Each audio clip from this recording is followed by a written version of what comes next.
के संकीर्तन में आनंद आया है? श्री रवि वर्मा को आनंद आया? चलो अच्छा, बहुत सुंदर। देवियों को आ गया आनंद, और आप लोगों को भैया आनंद आया ना? अच्छा मुझे बताइए, ये आनंद आता कहां से है? हम कहते हैं ना कि आनंद आ गया, तो ये कहां से आता है? अरे भाई, इधर कापुरवाड़ी की तरफ से आता है, इधर ब्रह्मांड की तरफ से आता है? हमारे भैया इशारा कर रहे हैं कि कहां से आता है। आनंद कहीं से आता नहीं। आनंद हमारे परमेश्वर का नाम है। क्या हम कहते हैं? सत चित आनंद, सच्चिदानंद। तो भगवान सत घन है, चित घन है और आनंद घन है। मेरे ईश्वर का नाम ही आनंद है, और वो कहीं से आता नहीं, वो हमारे हृदय में ही बैठा हुआ,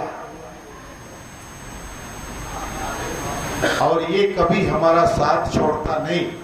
वो तो जो उसे पसंद है वो काम जब हम करने लगते हैं तो ये आनंदित होता है, तो हमें आभास होता है कि आनंद आ रहा है। बाकी आनंद आता नहीं, वो तो बैठा है। तो गलती हमारी है कि हम उस आनंद को पहचानते नहीं और कहते हैं कि जीवन में बड़ी कड़वाहट है। उस आनंद को समझने के लिए कलकत्ते का एक सेठ स्वामी विवेकानंद जी के गुरु महाराज के पास गया। कौन थे स्वामी विवेकानंद के गुरु जी? वो परमहंस थे। उनके पास गया, सामग्री लेके गया, भेंट चढ़ाई, प्रणाम किया और कहा कि महाराज, मैंने सुना है कि काली माँ आपसे मिलने आती है। बोले आती है। बोले तो आपसे वार्तालाप भी करती हैं? बोले खूब करती हैं। बोले यही तो मैं सुन के आया हूं महाराज, ये सामग्री लाया हूं और ले आऊंगा। आप जो आदेश करेंगे उतनी सेवा मैं करूंगा। बस जब वो आवे तो मेरे यहाँ भेज दीजिए, जब मैं भी वार्ता करूंगा, मेरा भी जीवन धन्य हो जाएगा। उन्होंने कहा बस। बोले ये बस है, ये बड़ी बात है। यदि ऐसा संभव हुआ तो कि मेरे पास आ जाएंगी काली जी, तो फिर अब क्या पाना शेष है। बोले अच्छा।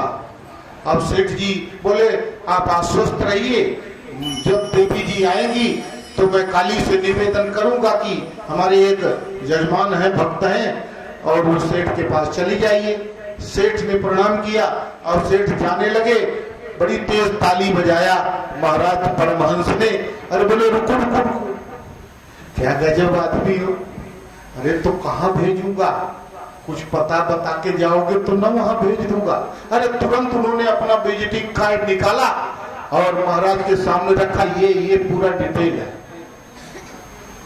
बोले ये क्या है? ये बोले कि ये मेरा पता है। बोले अरे भाई, ये तो आपका विजिटिंग कार्ड है ना, तो ये आप नहीं हो, ये आपका है। बहुत ध्यान से सुनिए। तो बोले मतलब? बोले अपना पता बताओ। तो बोले उसके पीछे रेसिडेंस मेरे घर का पता है। बोले वो घर तो आप नहीं हो, घर आपका है, तो वो पता नहीं, अपना पता बताओ। बोले तो अब तो महाराज आपने मुझे पता दिया, ये मैं हूं। अरे बोले ये छाती ठोक रहे हो, ये तुम्हारी है मानता हूं, पर ये तुम नहीं हो, तुम्हारी छाती है। अरे ये मैं हूं महाराज। बोले ये तुम्हारे हाथ है। बोले आप मुझे फंसा दिए, अब मुझे बहका रहे हो ना। नहीं, आप पता बता के जाइए, मैं अवश्य भेज दूंगा ब्रह्मवाक के जनार्दन में। तो बोले महाराज वो फोन करते कि बोले फोन तो आपका है, आप तो नहीं है। बोले तो अब मैं परेशान हो गया, अब मैं कैसे बताऊं कि ये मैं हूं, सर पीट लिया उसने। बोले वो आप नहीं हो, आपका सर है। तो बोले तो अब और क्या बताऊं मैं। बोले बच्चा, परम्बा भवानी जगदम्बा को खोजना नहीं है, वो तो तेरे हृदय में बैठी है। पर जिस दिन अपना पता तुझे मालूम हो जाएगा, उस दिन वो साक्षात हंस करके तुझे गले लगा लेगी और आशीर्वचनों से विभूषित कर देगी। तो हमको आपको कुछ करना नहीं है, खाली हमें हमारा पता जानना है। और यहीं से कथा प्रारंभ करते हैं। हमें हमारा पता जानना है, और जब तक हम अपने आप को नहीं जानेंगे तो हम उस अपने को नहीं जानेंगे। मनुष्य के कर्तव्य है, देखिए 5 धरती पर। ये मकान दुकान और आपाधापी और दुनिया का सब संसार प्रपंच, ये माया के माइक है, ठीक है, इनमें रहना है तो इनको साध करके चलेंगे तो ही तो संसार में रहना सार्थक है। मैं उसको नकारता नहीं, लेकिन सत्य और असत्य, नित्य और अनित्य का भेद करके ही यदि जीवन ढोएंगे तो जिस लिए हम आए हैं वो हमारा आना सार्थक होगा। और वो 5 बिंदु हैं, बड़े ध्यान से सुनिए। सर्वप्रथम मैं कौन। सवेरे ब्रह्म मुहूर्त में उठकर और अपने आप से प्रश्न कीजिए, भाई ये 50 किलो 60 किलो 75 किलो का ये भार, ये क्यों है, क्या है। नहीं, इसमें तो जीव है और ये शरीर है और ये मैं हूं। हाँ, तो मैं कौन हूं? ये प्रत्येक व्यक्ति को अपने आप से करना चाहिए। मैं कौन हूं? और जैसे ही इस प्रश्न पर आप प्रहार करेंगे जानने का, वही कहीं जैसे ही आप अपने आप को जानेंगे, वैसे ही मैं कौन जानते ही मेरा कौन आपके समक्ष खड़ा हो जाएगा। तो यही प्रश्न है, मैं कौन, मेरा कौन। अब करना क्या है, उसी में मिल जाना है। कैसे होगा, ये उपाय, उससे मिलने का उपाय। मैं कौन, मेरा कौन, उपाय, उससे मिलने का उपाय क्या है। और उस उपाय को करेंगे तो उसमें अड़चन क्या है, ये चौथा पॉइंट है। उपाय करने जाएंगे तो अड़चन है। छोरत ग्रंथि जानि खगराया, विघ्न अनेक करे तप माया। यही माया अनेकों प्रकार के विघ्न यानी अड़चन डालेगी। उस अड़चन से बचने का उपाय, ये चौथा पॉइंट है। और 5वां है फल अर्थात परिणाम। उस अड़चन से यदि निकल पाए तो उसका परिणाम क्या होगा। ये 5 पॉइंट हैं, इसी को हल करने के लिए हमें मनुष्य का जीवन मिला है। और बाकी तो सब प्यारो भुलावा है। देखो, एक होता है अनुबंध, जिसकी समय सीमा है। अनुबंध कितने वर्ष का किया गया है, एग्रीमेंट 5 वर्ष, 10 वर्ष, 15 वर्ष, 25 वर्ष, 50 वर्ष, 60 वर्ष, 100 बरस तो बात ही छोड़ दीजिए, होता है 99 बरस का कुछ बनता है। मगर ये है एग्रीमेंट जिसका सीधा अर्थ है कि है तो, लेकिन ये टूटेगा, चाहे जितने दिन का हो, पर अंततो गत्वा इसे टूटना है। और एक होता है संबंध जिसकी सीमा का वर्णन नहीं किया जा सकता और वो कभी टूटेगा नहीं। वो संबंध अविनाशी है, उसका विनाश नहीं होना है। तो संसार के जितने नाते हैं भैया, ये अनुबंध है और एक दिन छूटेंगे, एक दिन टूटेंगे। और ईश्वर का और जीव का अनुबंध नहीं है, संबंध है। ये न कभी टूटा था न कभी टूटे। और एक बात जानिए, परिपूर्णतम परात्पर परब्रह्म से निकला हुआ ये जीव उसके जैसा ही है। वेदांतियों का जो ध्येय वाक्य है अहम ब्रह्मास्मि, अथवा तो सोहम, मैं भी वही हूं, अथवा तो मैं ही ब्रह्म हूं, बात सही है, मगर कहने की वस्तु नहीं है। इसे समझने की चीज है ये, इसे समझना होगा। कहने से तो ये और दूर भागेगा और नकारात्मक शक्तियां बलवान होकर आपके हृदय में अपभ्रंश करेंगी। आप इसे समझिए,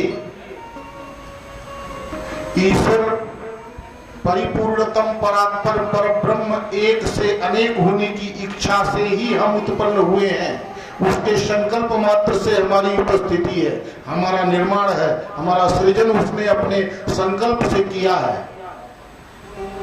आप लोग पढ़ते हैं ब्राह्मणो वसुकुमासीत बाहुराजन्य कृत उरुतलश्यद वैश्य प्रभ्यांगुं शूद्रो अजायत चंद्रमा मनसो जाता चक्षु सूर्यो अजायत श्रोतात् वायुश्च प्राणश्च मुखात् अग्निरजायत। जो भी कुछ पैदा हुआ है वो उसके संकल्प से पैदा हुआ है। और उनकी सीमा क्या है, उनकी यात्रा क्या है, जब वो चाहे उसी में सिमट जाए। जीव के साथ ये बात नहीं है। जीव ब्रह्म जैसा है क्योंकि ब्रह्म से निकला भाई पूर्ण मद है तो पूर्णमिदम, उससे निकला है तो ये भी पूर्ण है। क्यों भैया? क्योंकि उस पूर्ण से पूर्णात् पूर्णम मुदच्यते, उस पूर्ण से जो निकलता है वो अपूर्ण तो निकलता ही नहीं। अच्छा, ऐसा अनोखा बात है। हाँ, तो फिर उससे निकल गया तो वहां क्या बचा? बोले यही तो बात है, इसी को तो ब्रह्म कहते हैं। पूर्ण से पूर्णम आदाय, उस पूर्ण से पूर्ण निकल जाने के बाद भी पूर्णमेवावशिष्यते, जो शेष बचता है वो भी पूर्ण ही है। अब प्रश्न उठता है कि भाई यदि जो वो है वही हम है, जो हम है वही वो है, तो फिर भेद कैसा है? यही भेद तो पता तब चलेगा जब किसी सदगुरु की शरण में समर्पण की भावना से पहुंचेंगे तब। क्योंकि अपने आप यदि सब समझ में आता तो मर्यादा पुरुषोत्तम श्री राम भद्र को, जोगेश्वर श्री कृष्ण को भी गुरु की शरण में क्यों जाना पड़ता? ये गुरु बताता है, सदगुरु बताता है, सदगुरु ही परिचय कराता है। और वो कैसे प्राप्त होगा? भजन करो। और भजन में भी बड़ा भेद है। कोई सखा भाव से करता है, कोई दास भाव से करता है, कोई अन्यान्य भाव है। हमारे अयोध्या में तो कितने ऐसे महात्मा हैं जो भगवान का मंदिर खोल देते हैं और डंडा लेके बैठते हैं बाहर और कहते हैं राजा के बच्चे हैं, 2 अक्षर पढ़ लो और बदमाशी करोगे तो डंडा पटकते हैं। इस भाव से भी भजन करते हैं, बोलते हैं हम तो राम जी के गुरुजी हैं, नन्हे से बालक है राम जी, हम उनको शिक्षा देते हैं, हम पढ़ाते हैं। ऐसे भाव के भी भजन, तो भजन के बड़े भेद हैं। एक तो भक्ति में भगवान को डांटते भी हैं, ऐसे ऐसे हैं जो भक्त ऐसा भी है जो भगवान को डांटता है, देखो तुम बहुत उल्टा सीधा बनाते हो लोगों को। अब मेरे नंबर पे अगर तो मुझे बनाया तो देखना ये जो दीन बंधु और ये जो करुणा सागर और ये सब उपाधियां लिए घूमते हो ना, सब नष्ट ही करूंगा, घूम घूम के प्रचार करूंगा। ये सब कुछ नहीं है, ये बड़े छलियां हैं, मौके पर काम नहीं आते। इसलिए संसार के साथ तुम क्या करते हो मुझे लेना देना नहीं है, पर मेरा नंबर आया और तुमने छल फरेब किया तो खैर नहीं है। ये भी एक भाव है। कहता है भगवान से, हमारी बार घर निकले मदन मोहन सनम झूठे,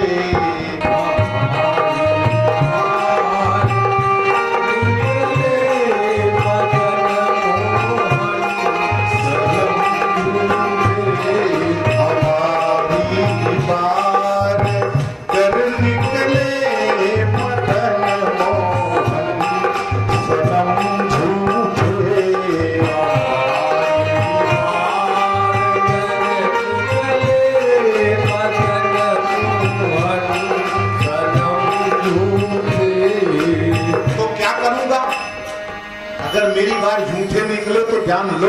भक्त कहता तो सरदारी के सारे नाम कर देंगे सदा झूठे, सरदारी के सारे नाम कर देंगे हम झूठे। तो ये जो दीन बंधु दया सागर करुणा सागर गरीब नवाज और क्या क्या क्या ये जो उपाधियां है, ये जो सरदारी के नाम है, ये सब मैं झूठा कर दूंगा। हमारी बात निकले मदन सनम झूठे।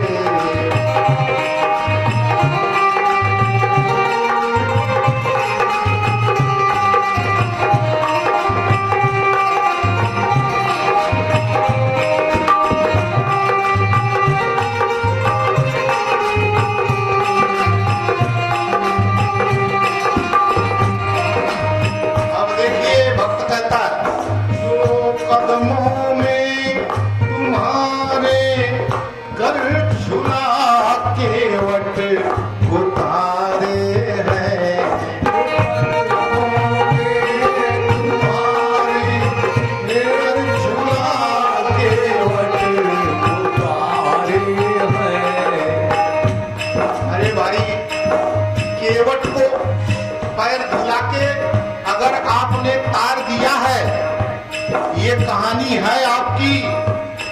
तो अब कलिकाल में, अब कहता है तो कलिकाल में मैं भी तो रोज आपका चरण धो रहा हूँ, तो मेरे लिए क्या सोचे हो। तो अब कलिकाल में करते हो क्यों साबित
के पास बैठा हूँ, संतों की संगति करके ये जाना हूँ। सुना है हमने ग्रंथों से कि तुम अधमों के प्रेमी हो।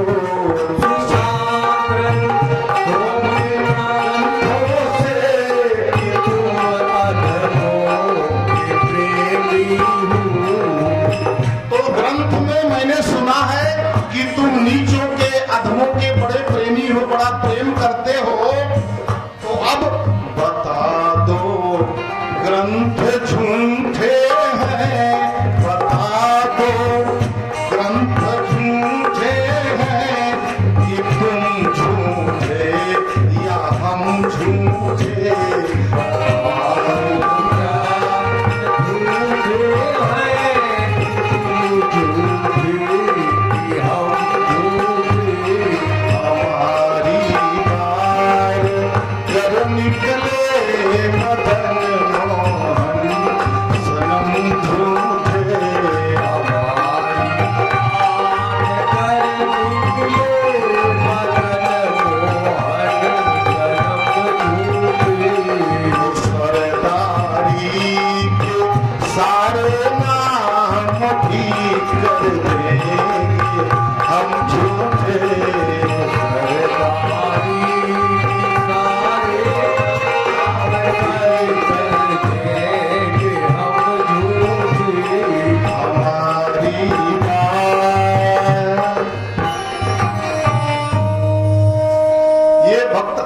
भगवान से कि ग्रंथों में मैंने सुना है कि आप दीन दुखियों के प्रेमी हो और पापियों को भी तारते हो, ऐसा ग्रंथ में लिखा है। तो मुझे क्यों नहीं तारते, मेरा क्यों नहीं उद्धार करते? क्या ग्रंथ झूठे हैं? क्या आप झूठे हो कि मैं झूठा हूं? पतित से पतित पावन का मिला क्या खूब जोड़ा है। पतित से पतित पावन का मिला है खूब जोड़ा है। भक्त कहता है कि मैं पतित हूँ और तुम पतित पावन हो, आज दोनों एक साथ मिले हैं, फैसला हो ही जाएगा। पतित से पतित पावन का मिला क्या खूब जोड़ा है। पतित से पतित पावन का मिला है खूब जोड़ा है। ऐसे भक्त कहता है फैसला होगा। न तुम सच्चों में कम सच्चे, न हम झूठों में कम झूठे।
यही है भजन का तरीका।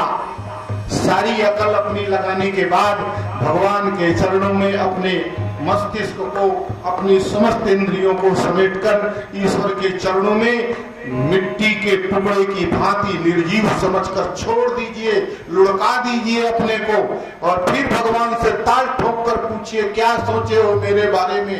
भगवान वो आपको उठाकर अपने हृदय से लगा लेगा। बात तो तब बिगड़ती है जब भजन तो करते हैं पर दिमाग अपना चलाते हैं। कहते हैं बिंदु महाराज का ये भजन है, हे करुणा निधि करो यदि बिंदु पर करुणा नजर थोड़ी, हे करुणा निधि करो इस बिंदु पर करुणा नजर अपनी। अगर मेरे ऊपर करुणा कर दोगे तो ये जो धमकी दे रहा हूं आपको ये बंद कर दूंगा। हे करुणा निधि करो इस बिंदु पर करुणा नजर थोड़ी, हे करुणा करुणा बिंदु पर करुणा नजर अपनी। तो क्या होगा?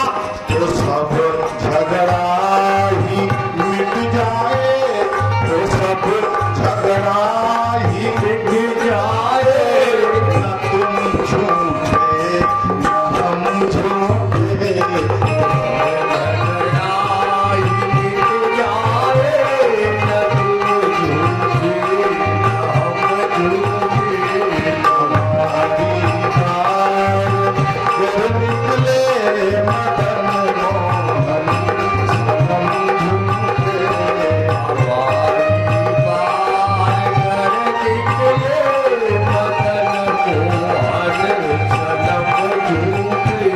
तो सरदारी के सारे नाम भी कर देंगे हम झूठे।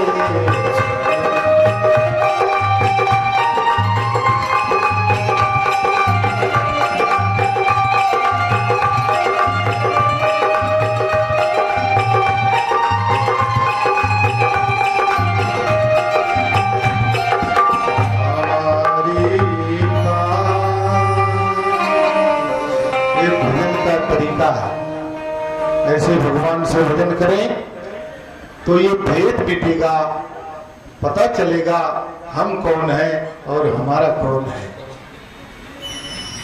इसी हम कौन और हमारे कौन क्या करना है, उपाय फल और अड़चन, इन तीन बिंदुओं पर हमारा सारा अध्यात्म निर्भर है।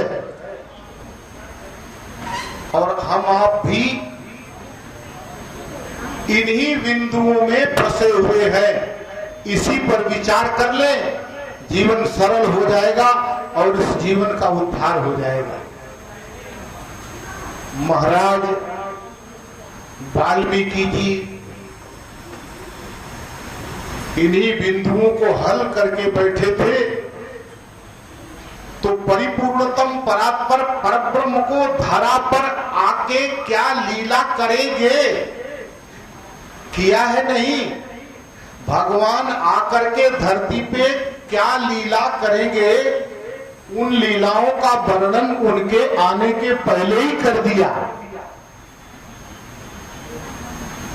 कैसे संभव हुआ? और उसी वाल्मीकि महाराज को कलिकाल में कलि पावनावतार गोस्वामी तुलसीदास जी के रूप में फिर से जन्म लेना पड़ा। कब किसके साथ माया कहाँ क्या ठग करेगी, ठगी करेगी, कहा नहीं जा सकता। माया से तरण होगा ही नहीं। हाँ, यदि प्रभु कृपा करेंगे तो उसमें से हमको अपनी कृपा करुणा से बचाकर निकालने तो ही संभव है। क्योंकि माया कोई और थोड़ी है, माया भी तो प्रभु की ही है। ये प्रभु ने कहा है माया को और मुझे, दोनों में से पहचान करके ही मार्ग चुनना पड़ेगा तुम्हें। और वो पहचान होने के बाद भी कौन नहीं जानता झूठ बोलना पाप है, कौन नहीं बोलता हत्या करना पाप है, कौन नहीं जानता। चुगली करना महाघोर पाप है, कौन नहीं जानता। चोरी करना पाप है, किसको नहीं मालूम है? मालूम तो सबको है। मालूम होना कोई मालूम होना नहीं है। हाँ, न करें तो समझेंगे कि आपको मालूम है। झूठ बोलना पाप है, झूठ बोले जा रहे हैं। चोरी करना पाप है, चोरी किए जा रहे हैं। चुगली करना पाप है, चुगली किए जा रहे हैं। तो ये तो नहीं चलेगा। किए भी जाओ और भगवान के बने भी रहो, ऐसा नहीं है। वो मार्ग ढूंढना पड़ेगा। वाल्मीकि जी को ये लगा कि प्रभु के आने के पहले मैंने ये काव्य रच दिया है, बस ये जब तक प्रभु की कृपा करुणा में थे तब तक बढ़िया। लेकिन जब उन्हें खुद लगने लगा कि प्रभु के आने के पहले मैंने रचना कर दी है, तो कहीं ना कहीं एक गर्व का अंकुर का प्रस्फुटन हुआ अवश्य। और यही वो गर्व का अंकुर कलिकाल में जन्म लेने के लिए विवश कर गया। और किन परिस्थितियों में, उसका भी अवलोकन आप लोगों ने किया ही है। वो स्वामी जी जब पैदा हुए, कहा? राजापुर प्रयाग के पास चित्रकूट जिले में एक स्थान है, श्री आत्माराम दुबे और हुलसी देवी के घर में, कुलीन सरजू पारीन ब्राह्मण में के घर में गोस्वामी जी ने अवतार लिया। गोस्वामी जी 12 महीने गर्भ में रहे। ध्यान से सुनिए, गोस्वामी जी 12 महीने गर्भ में रहे और जब वो पैदा हुए तो 5 वर्ष के बालक की जैसी देह यष्टि होती है, ये स्वरूप से पैदा हुए। और अभुक्त मूल नक्षत्र था, उसमें पैदा हुए। और मुंह में 32 दांत थे। ये स्वरूप था गोस्वामी जी का।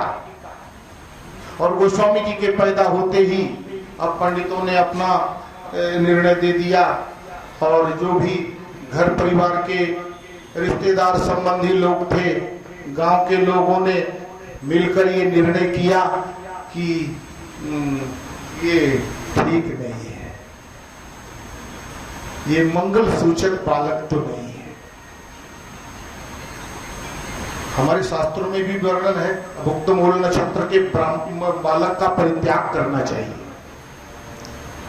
रावण सबसे बड़ा विद्वान था, उसका एक बेटा जो सभी बेटों से बलवान पैदा हुआ, लेकिन उसने देखा कि यह भुक्त मूल नक्षत्र में है, इसका परित्याग करने में ही भलाई है, तो कौन लेगा ऐसे को। ऐसे उठाया और समुद्र में फेंक दिया। आगे कथा आएगी, वो कौन था बताएंगे। ये दशा गोस्वामी जी की है। भुक्त मूल नक्षत्र में पैदा हुए परिवार के लोगों ने कहा कि ये ठीक नहीं है, तो क्या करते। और एक अद्भुत बात है, जब पैदा हुए तो रोए ही नहीं। बच्चे करते हैं ना, कहाँ कहाँ बच्चे पैदा होते हैं तो करते हैं, नहीं बोलते हैं। तो मैंने डॉक्टरों को देखा, ऐसा उल्टा लटकाते हैं और पीछे से मारते हैं, चिकोटी काटते हैं कि अब तो कुछ को का करे, रोएगा। तब बच्चे रोते हैं, अर्थात पैदा होते ही नवजात शिशु रोता है। गोस्वामी जी रोए नहीं, वो रोए ही नहीं। तब जब उनको हिलाया गया कि भाई बच्चा होश में है, जानून है, क्यों नहीं रो रहा है, तो जब हिलाया गया बहुत, तो गोस्वामी जी ने कहा राम राम राम। पैदा होते ही राम राम बोले। तो अब क्या हुआ, उनका नाम ही पड़ गया। गांव वाले पूछे कि भाई क्या हुआ, बालक कैसा, अरे ऐसे ऐसे पैदा हुआ। और जानते हो, जन्मते रोया भी नहीं।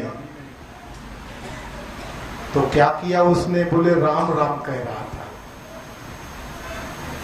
अब वो उनका नाम ही राम बोला पड़ गया। रोया नहीं तो क्या किया, आ तो राम बोला, तो ले राम बोला उसका नाम पड़ गया। और निर्णय करके जो घर में एक वो आती है, जैसे अभी आप नर्स कहते हैं, पहले का विधान दूसरा था, तो वो जो दासी थी उसी को बालक दे दिया गया और ये कहा गया कि अब इसकी देखभाल तू ही कर। माता पिता ने कहा जब हमारे लिए अशुभ है तो कम से कम तू पराई है, तेरे लिए क्या अशुभ होगा, ये माता पिता के लिए अशुभ है। तो चलो भाई, दासी बड़ी भक्तन थी, उस बालक को दासी लेकर के गई और जब दासी के यहाँ वो गोस्वामी जी गए, राम बोला को लेकर के गई, लेकिन माता तो माता होती है। माता जब अकेली हुई तो उसने विचार किया, एक बालक हुआ, इतना देखने में हिस्ट पुष्ट, उसका भाल चमकता है, मेरे बालक के सामने तो देवताओं का उन्नत भाल भी फीका लगता है। ऐसे बालक को कैसे लोगों ने त्याग दिया, और त्यागने पर मुझे भी वश कर दिया।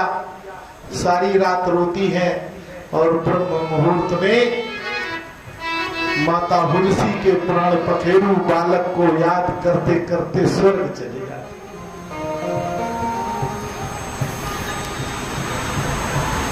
अब कुछ दिन बाद पिता भी स्वर्गवासी हो गए। 5 बरस, 5.5 बरस तक चुनिया नाम की उस दासी ने गोस्वामी जी का खूब लालन पालन किया। दिव्य बालक देवी पेमान खाया, वो बड़ी प्रसन्न रहती थी उनको देखकर। मगर दुर्दैव, नियति का वो निष्ठुर प्रवाह उस चुनिया नाम की दासी को भी निगल गया और वो भी गुजर गई और अब ये बालक अनाथ हो गया। भोजन देना तो छोड़ दीजिए, गांव में जिसके द्वार पर खड़ा हो जाता था उसे वो डंडे से कोच के भगाता था, हट यहां आना नहीं। गोस्वामी जी कितने दिनों तक अनाथ रहकर इधर उधर घूमते थे। तो अन्नपूर्णे सदा पूर्णे शंकर पुराण वल्लभे राम्बा भवानी जगदम्बा, मां पार्वती को उस बालक के ऊपर दया आई और उन्होंने प्रलयंकर शिव शंकर से करवट प्रार्थना की, हे महादेव लीला जो भी हो, मगर इस बालक की निरीह अवस्था मुझसे देखी नहीं जाती। शिव जी ने कहा तुम्हारी समझ में जो आता है उस बालक के लिए कर सकती हो तो करो। मां पार्वती ब्राह्मणी का वेश बनाकर चांदी के कटोरे में दिव्य स्वादिष्ट खीर बनाकर जब वो बालक कहीं दूर दिखाई देता था तो उसे अपने पैरों पर अपने गोद में बिठाकर अपने हाथ से खीर खिला जाती थी। कहती थी किसी से कहना मत। मां पार्वती ने गोस्वामी जी का पोषण किया और गोस्वामी जी जब 11 वर्ष के हो गए, लोगों को लगता था ये ना कुछ खाता है ना पीता है, चंडाल प्रवृत्ति के लोग कहते थे चोरी करता होगा। लेकिन भगवान शिव ने सूकर क्षेत्र में नरहरानंद जी को स्वप्न दिया कि राम बोला नामक एक अनाथ बालक है, उसे तुम अपने आश्रम में ले आओ और समस्त वैष्णवों का संस्कार करके उसे एक दिव्य वैष्णव का स्वरूप प्रदान करो। अब वो बेचारे भगवान शिव के स्वप्न के आदेश को मानकर ब्रह्म मुहूर्त में ही उठे, अपना संध्या बंदन करके निकल पड़े और खोजते खोजते उस गांव में आए और पूछा लोगों से कि राम बोला कौन है, तो बोले एक पागल अनाथ बालक है, इधर उधर भटकता रहता है, अभी कल तो यहाँ दिखाई दिया था। खोजते खोजते गोस्वामी जी को नरहरानंद ने खोज लिया। भगवान शिव की प्रेरणा से खोज रहे थे तो कैसे ना मिलते। और उस राम बोला बालक को लेकर के नरहरानंद जी अपने आश्रम में ले गए। पहले तो काशी में समस्त वैष्णव का जो संस्कार होता है वो संस्कार कराया, फिर अपने यहाँ ले गए। गोस्वामी जी अपने मानस में, अपनी स्मृति में इस बात को स्वीकार करते हैं कि फिर मुझे राम कथा नरहरानंद जी ने पहली बार बालपन में सुनाया। गोस्वामी जी अपनी लेखनी से मानस में लिखते हैं, रामायण में लिखा है, आप लोग भी पढ़ते हैं। मैं पुनि निज गुरु सन सुनी कथा सो सूकर खेत। सूकर क्षेत्र में मैंने भी सर्वप्रथम अपने गुरुदेव भगवान से श्री राम कथा सुनी है, पर समझी नहीं तस बालपन और तब अति रहो अचेत। पर पूरी समझ में इसलिए नहीं आई कि एक तो बाल्यावस्था थी और दूसरे सत्य के एकदम निकट नहीं था, अवचेतन में था, पर चेतना में अध्यात्म उतना समाया नहीं था। मगर जब एक कल्प वृक्ष की छाया की भांति नरहरानंद की छाया उन पर पड़ी, तो वहां से गुरु दीक्षा लेने के बाद प्रमाणिक बात बता रहा हूं, तीन बार समूचे भारत का आसेतु हिमालय, हिमालय से लेकर समुद्र पर्यंत और कच्छ से लेकर आसाम तक जितना भारत था उस समय प्राचीन, पूरे भारत की पूरे जीवन में 3 बार पग यात्रा करने के बाद, नाना प्रकार के अनुभवों को एकत्र करने के बाद 77 वर्ष की पूर्ण वयस्क अवस्था में, परिपूर्ण अवस्था में गोस्वामी जी ने काशी में बैठकर रामचरितमानस ग्रंथ की रचना की। बाबा भोलेनाथ का हस्ताक्षर प्राप्त किया और फिर इसे लेकर अयोध्या गए और अयोध्या में गोस्वामी जी की इस कृति का प्रकाशन हुआ। ये जो ग्रंथ लेकर हम और आप बैठे हैं, इस ग्रंथ को लेकर जब गोस्वामी जी ने जगह जगह बड़े संतों महंतों को दिखाया और इसे परिपूर्ण ग्रंथ कह के उसके संस्मृति लिखने का आग्रह किया, तो कोई लिखता नहीं था, बोलते थे भाषा ग्रंथ है और संस्कृत साहित्य की कोई बात नहीं है और आपने इसको लिखा है, अब कौन इसको प्रमाणित करे। मगर मेरे महादेव ने इस ग्रंथ को प्रमाणित किया। क्यों? क्योंकि बोले ये लेकर के घूम रहा है मगर ये इसका नहीं है। तो बोले किसका है? बोले देववाणी तो नहीं है। तो बोले अरे मूर्खों, देववाणी को खोजना बंद कर दो, ये महादेव की वाणी है।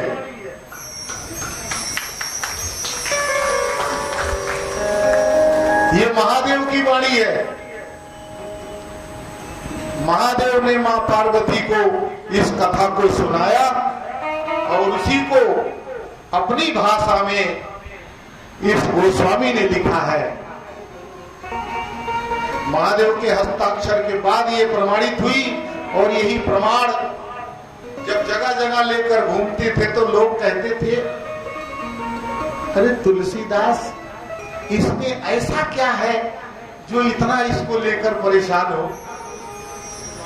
तब गोस्वामी जी उत्तर देते, क्या कहते हैं भैया लोगों कि यही रघुपति नाम उदारा, यही रघुपति नाम उदारा, यही रघुपति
भैया इसमें राम जी का नाम है जो अत्यंत पावन है और पुराणों का, श्रुतियों का, स्मृतियों का, वेदों का सार है, सार तत्व। इसलिए ना इसको लेके घूम रहा हूं। इसमें राम नाम है, तो राम नाम लेकर के आप घूम रहे हैं। बोले राम नाम का परम रहस्य, राम तारक ब्रह्म, ये इतना महत्वपूर्ण है कि स्वयं राम भी, स्वयं ब्रह्म राम भी राम नाम का वर्णन नहीं कर सकते। करऊं कहाँ लगी नाम बड़ाई,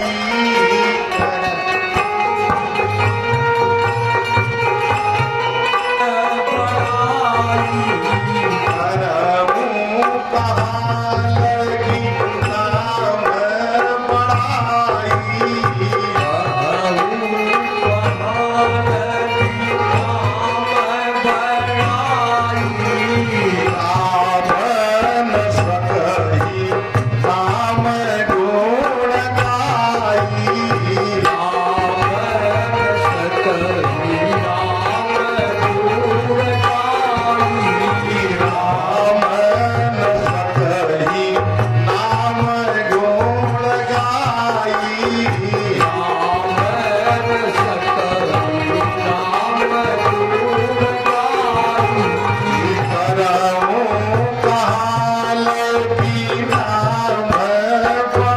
गाई, करऊं कहाँ लगी नाम बड़ाई, राम न सकहि नाम गुण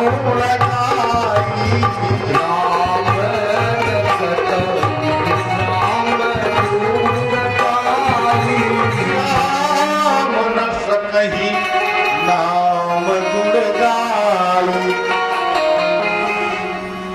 भैया राम की नाम की बड़ाई मैं कहां तक करूं?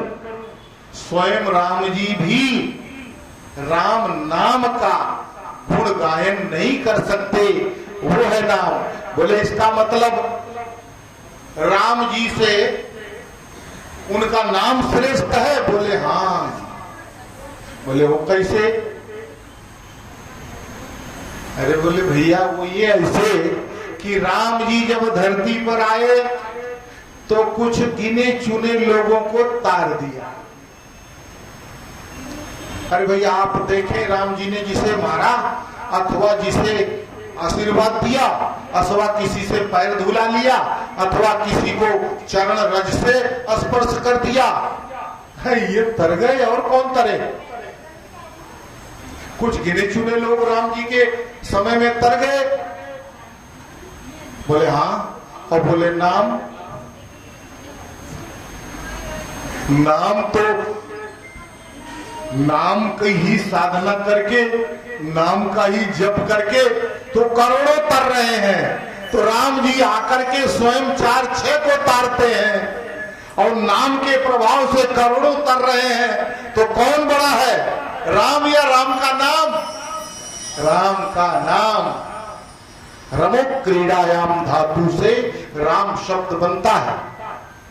श्री राम जी ध्यान दीजिए, राम शब्द बनता है जिस राम शब्द का अर्थ है कि जो रमण करे। कैसे रमण करे? महतो महीयान के स्वरूप से प्राणी मात्र को, जीव मात्र को अथवा तो समस्त ब्रह्मांड को, अनेकों ब्रह्मांड को महतो महीयान के विराट स्वरूप धारण करके जो समस्त ब्रह्मांड को अपने में स्थिर करके बैठता है और अणुरणीयान के स्वरूप से मतलब एकदम सूक्ष्म स्वरूप से सबके हृदय में सूक्ष्म बनकर बैठ, यानी महानता उसकी इतनी है कि समस्त ब्रह्मांड को अपने में रमाए हुए है। और सूक्ष्मता ये देखिए कि प्राणी मात्र में, मनुष्य में ही नहीं, प्राणी मात्र में, चाहे चींटी हो चाहे हाथी हो, मनुष्य हो, अस्थावर जंगम वृक्ष गुल्फ इत्यादि सृष्टि के जितने जिन्हें जीव कहा जा सकता है, उन जीवों के हृदय में विराजमान है परमेश्वर वो राम।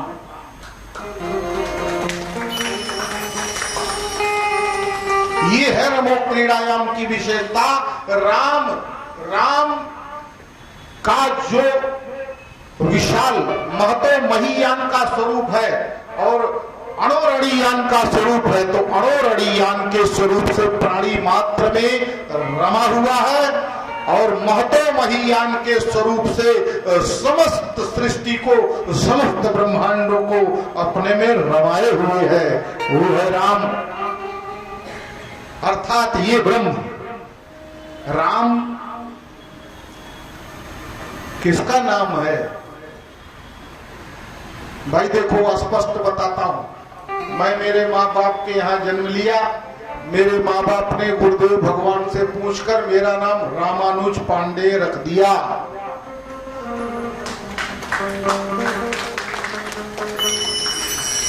वो अपने माँ बाप के पवित्र संस्कारों से उत्पन्न हुए तो उनका नाम श्री राम यादव रख दिया। इसी तरह से हमारे भैया परमादरणीय महावीर प्रसाद पैनुली जी हैं, बाकी माताएं सीता, गीता, जाह्नवी, सरिता, जो जिनका नाम हो, हैं, श्री देवी, आरती, छाया, ऐसा कितने नाम गिनाऊं, पर ये जो नाम है क्या वो वही है? मुझे हृदय से क्षमा कर दीजिए, पर विचार कीजिए। रामानुज मेरा नाम है, अर्थात राम का अनुज। मैं लक्ष्मण हूं कि भरत हूं, उपासना करते हैं वो आपके राम है, क्योंकि राम तो ब्रह्म का नाम है। इसलिए उनसे कहिए कि भैया वही राम दशरथ का बेटा, वही राम घट घट में लेता, वही राम का जगत पसारा और वही राम है जग से न्यारा। कोई दूसरा राम नहीं है, ये राम महामंत्र है, ये राम महामंत्र है। महामंत्र जय ही जपत महेशु,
मनवंतर तक मेरे महादेव ने जप किया है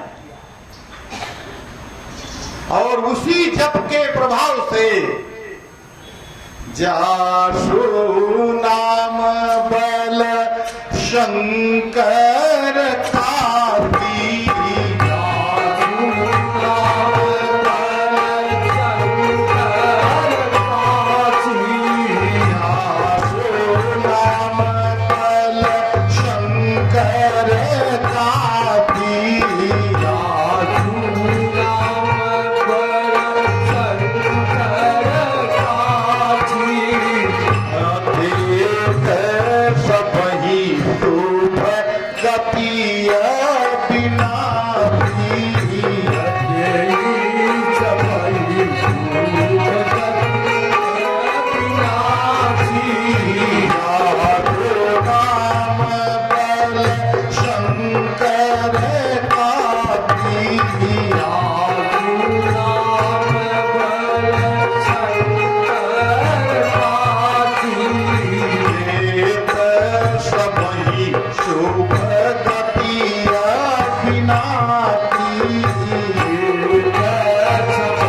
नाम का प्रभाव है जो महादेव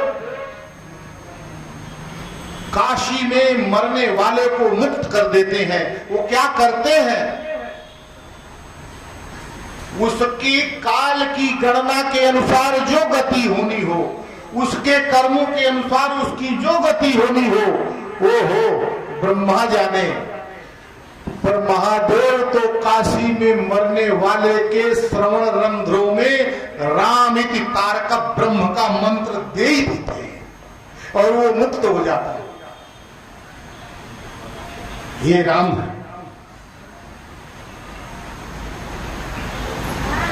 नाम प्रभाव जानी गण राम, नाम प्रभाव जानी गण राम, नाम प्रभाव जानी गण राम, नाम प्रभाव जानी गण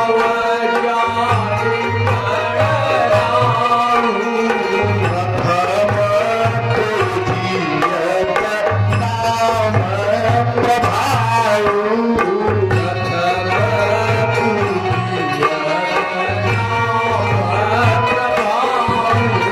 नाम प्रभाव जानी गण राम,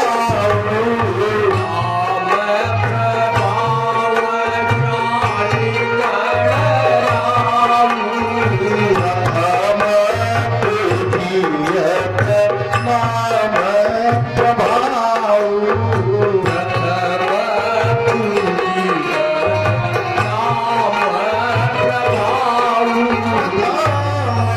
तुझियत नाम प्रभाव। ये गणेश जी भगवान, इनकी प्रथम पूजा क्यों होती है? क्योंकि ये राम का प्रभाव जानते हैं, राम के नाम का स्वभाव जानते हैं, और जो जान लेता है वो पूजित हो जाता है। क्योंकि सोई जाने यही देव बताई, वही जानता है जिसको भगवान स्वयं अपनी कृपा करुणा से जान जाने का अवसर देते हैं, जान लेने का अवसर देते हैं, सदगुरु से मिलाप करा देते हैं। और जाने तुम्हें हो जाई। जब जान ही लिया तो तुम में और मुझ में भेद क्या है? वही जीव और वही ब्रह्म।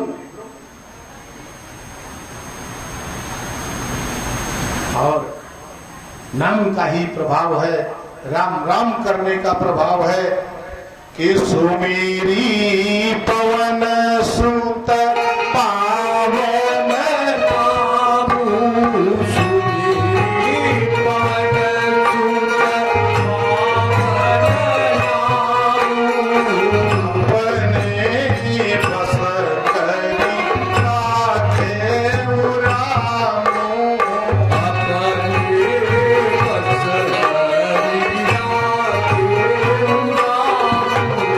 सुमेरी पवन सुत।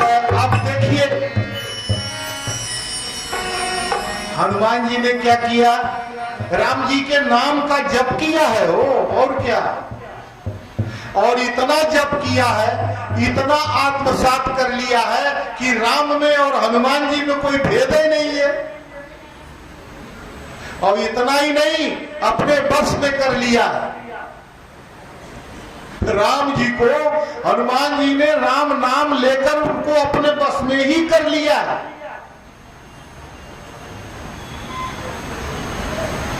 एक राजा थे उत्तालक, बहुत ध्यान से सुनिए, 2 मिनट में एक कहानी सुनाता हूं।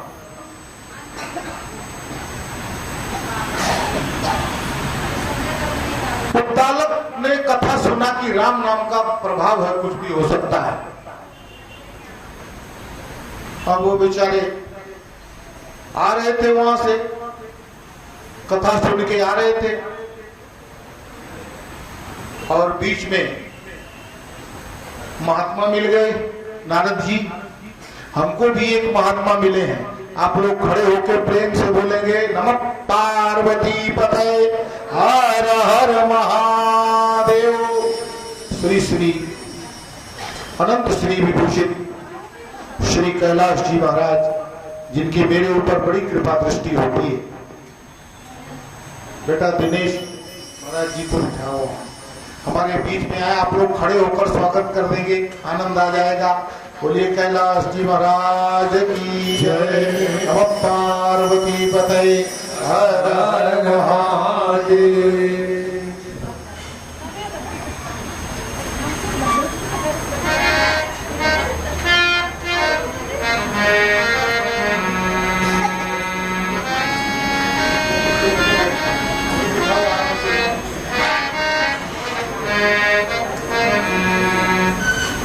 स्वस्तिन्द्रो बृहस्रवाः स्वस्ति नः पूषा विश्ववेदाः स्वस्ति नस्तार्क्ष्यो अरिष्टनेमिः स्वस्ति नो बृहस्पतिर्दधातु बृहदस्वामरुतः प्रश्निवातरः शिवं जावानो विदते सुजगमयः अग्निजिह्वा मनवः सूरचक्षुषो विश्वे देवाः यवसागमन्निः भद्रं कर्णेभिः शृणुयाम देवा भद्रं पश्येमाक्षभिर्यजत्राः स्थिरैरङ्गैस्तुष्ट्वा गुं सतनो भर्जसेमहि देवहितं जदायुः।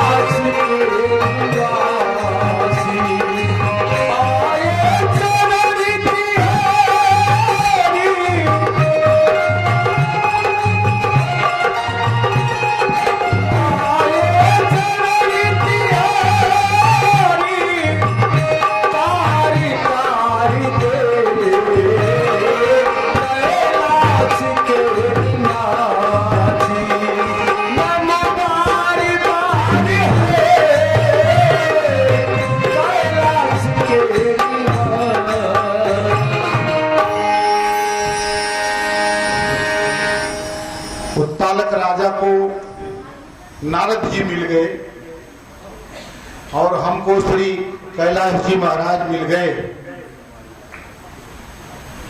एक बार जोरदार तालियों से महाराज का स्वागत करेंगे। श्री कैलाश जी महाराज परम चैतन्य की जय।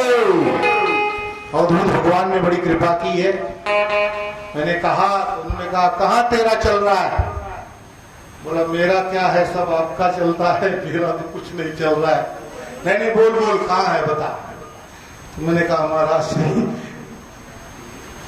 मानपड़ा और कापड़बौड़ी के बीच में है। बोले चल आऊंगा। तो मेरे एक शिष्य हैं देवेंद्र सिंह, मेरे निकट ही रहते हैं कसेली में, उनके पास साधन है। मैंने कहा भैया इतनी सेवा दीजिए, हमारे महाराज को हमारे मंच तक ले आइए।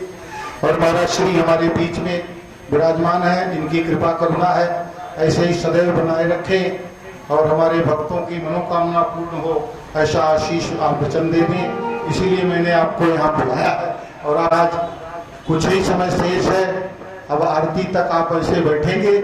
मैं चाहूँगा प्रधान आरती आपके साथ हमारे जजमान श्री विजय मिश्र जी हैं और आप उनके साथ उनके सहभागी बने, उन्हें आशीर्वचन दें और आरती में भाग लें। कुछ ही समय में आरती होगी।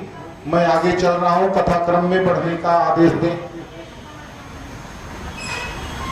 नारद जी ने उत्तालक से कहा क्या सुन के आ रहे हो?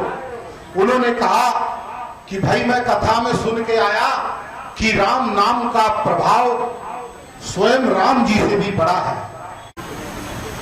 जो वहां कथा कह रहे थे उनके समझाने से नहीं समझे। बोले नहीं समझा तो नहीं, अब आपसे मिल गए हैं तो आप समझा दिए। बोले हम तो ऐसा समझाएंगे कि एकदम पता चल जाएगा तुम्हें। बोले ठीक है महाराज, कल कहाँ जाओगे? बोले कल ऋषियों की मंडली आ रही है, बहुत बड़ा संत समागम होगा, उसी ऋषियों के समूह में जाऊंगा, सबका दर्शन करूंगा, जीवन धन्य हो जाएगा। बोले जाना, मगर मेरी एक बात ध्यान रखना, नहीं तो कल एक गड़बड़ होने वाली है। बोले क्या ध्यान रखना है? बोले वहां सबको प्रणाम करना, पर विश्वामित्र जी भी वहां होंगे, बस उनको प्रणाम मत करना, नहीं तो सब गड़बड़ हो जाएगी। और या तो जाओ मत। अरे बोले क्यों नहीं जाऊंगा, संत समाज में मुझे जाऊंगा। तो बोले बस विश्वामित्र को प्रणाम नहीं करोगे तो समझो ठीक है, बाकी कोई चिंता नहीं है। बोले ठीक है नहीं करूंगा, इतने लोग हैं सबको करूंगा, तुमको नहीं करूंगा, कौन देख रहा है। अब ये गए, एक तरफ से सबको प्रणाम किया, विश्वामित्र जी को प्रणाम नहीं किया था। अब इधर संतों की सभा शुरू हो गई और उधर विश्वामित्र जी वहां से दंड कमंडल उठाए और चल दिए अयोध्या के लिए। अब उधर सभा समाप्त हुई, सब लोग अपने घर को गए, उत्तालक भी अपने घर आ गए और विश्वामित्र जी अयोध्या में जाकर के राम दरबार में उपस्थित हुए। उस समय राम जी राजा थे और ये कुछ नहीं, कोई अभिवादन नहीं, ये क्रोधित होकर गुस्से में भरे हुए गए। बोले ये रहो धर्म विपर्या सो प्रवृत्ते जगती तले। हे राम, तुम्हारे रहते ही ये धर्म उल्टी गति से चल रहा है। सबकी तो अज्ञान अबोध की छोड़ दीजिए, अब राजा भी ब्राह्मणों को, ब्रह्म पुरुषों को प्रणाम नहीं करेंगे। ऐसी अनीति में तुम राजा हो, कैसे राजा हो तुम, अधर्म हो रहा है। अरे बोले महाराज आसन ग्रहण कीजिए, थोड़ा जल जलपान कीजिए और बताइए किस प्रकार का अधर्म हुआ। बोले वो छात्र धर्म गर्भोन्नत, ऐसा गर्भ का अंकुर उसके हृदय में है। बोले कौन महाराज। बोले राजा उत्तालक, उसने भरी सभा में मुझे प्रणाम नहीं किया, क्या समझता है वो अपने आप को। या तो तुम उसे दंड दो, नहीं तो मैं स्वयं दंड दूंगा उसे। अब राम जी थर रहे, क्योंकि राम जी के गुरु हैं और गुरु का अपमान तो ये राम जी कैसे सहेंगे। बार बार प्रश्न करते थे, महाराज जिसने आपका अपमान किया है वो कल का सूर्योदय तो देखेगा, लेकिन सूर्यास्त तो उसके भाग्य में नहीं है। जब इस समर को पै रघुनायक छूटई कटकराल बहुसायक, राम जी के बाण चले, ये निरुत्तर थोड़ी है। राम जी का बाण तो ऐसा अद्भुत बाण है कि तर्कस से निकलता है तो लक्ष्य भेदता भी है, और लक्ष्य का भेदन करने के बाद वो बाण राम जी के ही तर्कस में आकर के ही विश्राम लेता है। अब राम जी ने प्रण कर लिया, कल मारेंगे आपके शत्रु को जिसने आपका अपमान किया। जाओ, उसे सूचना दे दी गई रात्रि में ही कि राजा राम तुम्हें कल मार देंगे, तुम्हारे पास जो भी बचने का उपाय है बच लीजिए। अब बेचारा आधी रात को घर छोड़ के भागा। अरे राम जी ही जिसे मारेंगे वो क्या उपाय सोचे। और जैसे ही घर से निकला अंधेरे में टकरा गया नारद जी से, क्योंकि नारद जी उसकी ही तो प्रतीक्षा कर रहे थे। अरे बोले उत्तालक, अरे बोले नाश तक कर दिए, अब क्या पूछ रहे हो। बोले विश्वामित्र को प्रणाम ना करना। अब वो देखो विश्वामित्र जी जाके राम जी से बोल दिए, राम जी कल मुझे खत्म कर देंगे, मेरा प्राण ले लेंगे कल राम जी। अरे नारद जी ने कहा देखो उत्तालक, ये जगत ये मृत्यु लोक है, यहाँ जो आया है वो सब मरेंगे और संसार से क्या मोह है, जीवन का कोई मोह मत करो, ये तो क्षण भंगुर है, आज है कल नहीं है। बोले यही उपदेश कल नहीं दिए, कल तो बोल दिए विश्वामित्र को प्रणाम मत करना। ये उपदेश कल दिए होते तो आज ये नौबत नहीं आती। संत हो, संत भगवंत होते हैं, जीवों पर दया करो, कोई मेरा प्राण बचाना हो तो। बोले क्या करोगे बचा के प्राण, आखिर तो जाने हैं आज नहीं तो कल, पता नहीं किस विचार में मरोगे, पता नहीं किस जगह पे मरोगे, पता नहीं किस स्थिति में मरोगे, पता नहीं क्या सोचते सोचते मरोगे, वही हो जाओगे। और यदि राम जी ने अपने हाथ से मार दिया तो बेटा वो गति हो जाएगी जो बड़े बड़े संतों को नहीं होती। राम जी के हाथ से तेरा उद्धार हो जाएगा। बोले महाराज अभी उद्धार नहीं कराना है, अभी तो मेरे प्राण बचाइए। बोले अच्छा प्रयास कर सकता हूं, चलो ठीक है, तुम एक काम करो, ये सामने जो पहाड़ी है इस पहाड़ी पे जाओ, अब उस पहाड़ी पे एक वृद्ध माता जी है, वो चुपचाप बैठी होगी ध्यान में, गुफा का द्वार खुला होगा, उस गुफा में चले जाना और माता जी को प्रणाम के करके कहना कि मेरे प्राणों की रक्षा करो भवानी, मेरे प्राण संकट में हैं। अरे बच्चा बैठो बोलेगी तो बोलना ना, या तो मैं अपने प्राण यही सर पटक के दे दूंगा और या तो बैठूंगा यहाँ तब जब आप कह देंगे कि तुम्हारे प्राणों की रक्षा करूंगी। अब वो गए तो माता जी वृद्धा के चरणों में रख दिया सर और कहा माता जी मेरी रक्षा कीजिए। बोले क्या हुआ बच्चा? बोले प्राण संकट में है। बोले क्यों संकट में है? बोले कर एक जन ने मारने का प्रण किया।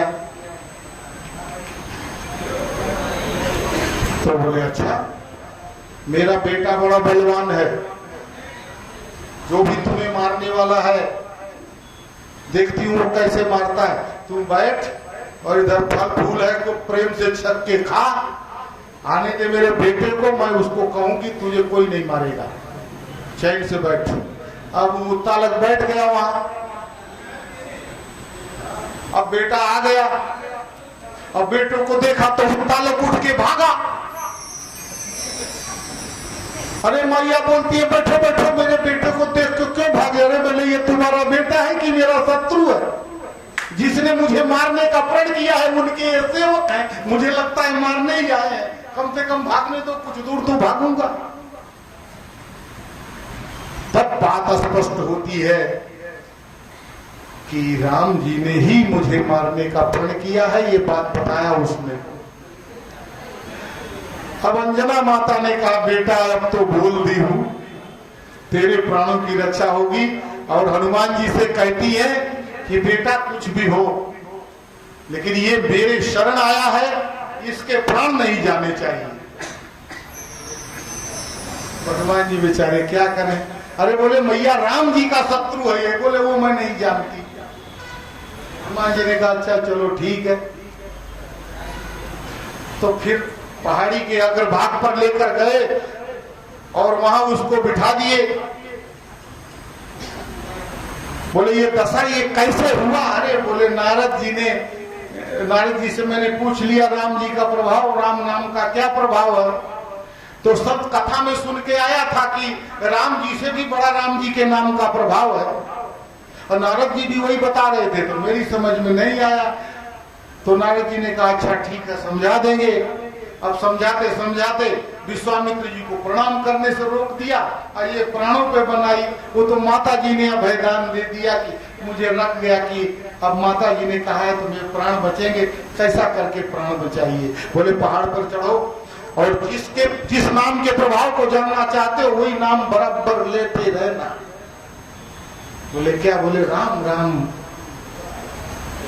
अब राम राम वो नाम ले रहा है। अब पीछे हनुमान जी उसके बैठे हैं और छिप के बैठे हैं। अब वो राम राम कर रहा है, राम जी की सेना पहुंच गई सवेरे। अब उसे जो है राम जी को दिखाया लोगों ने कि वो है। विश्वामित्र जी ने कहा ये है हमारा शत्रु, राम जी ने बाण छोड़ दिया।